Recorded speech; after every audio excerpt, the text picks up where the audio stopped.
আজকে চাঁদ রাতে বাজি ফাটাতে গিয়ে এটা কি হলো আমার সাথে।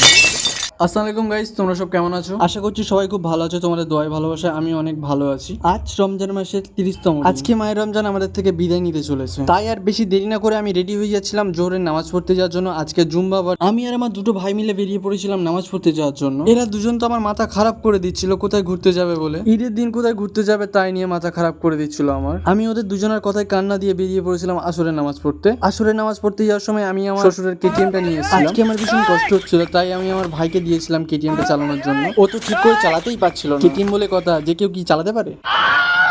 কথা বলতে বলতে চলে আসলাম মসজিদের কাছে। দেখুন আমাদের মসজিদটা কত সুন্দর সাজিয়েছে এবং গেটও করেছে মসজিদে। জানি না কিভাবে টাইমটা তাড়াতাড়ি পার হয়ে যাচ্ছে। দেখতে দেখতে মাগরিবও হয়ে গেল। মাগরিবের ভিউটা দেখো আমাদের মসজিদের ছাদের উপর থেকে। ঈদের খুশিতে তো মন আত্মহারা হয়ে উঠেছে, কিন্তু রমজানের বিদায়ে মনটা পুরো ভেঙে গিয়েছে। এক বুক কষ্ট নিয়ে চলে যাচ্ছি ইফতার করতে। ইফতার শেষ করে মাগরিবের নামাজ পড়ে বাইরে বেরিয়ে দেখো মসজিদের ভিউটা। আর বাজি ফাটাবো না তা কখনো হয়? চাঁদ রাত উপলক্ষে কিছু বাজি এনেছিলাম, সেই বাজিগুলো ফাটাচ্ছিলাম। আর তোমরাও কে কে বাজি ফাটালে আজকে কমেন্টে জানাবে আমাকে। সবাই ভালো থাকবে, সুস্থ থাকবে এবং আমার জন্য দোয়া করবে। সবার ঈদ ভালো কাটুক। অ্যাডভান্স ঈদ মোবারক। আল্লাহ হাফেজ। ঈদ মুবারক।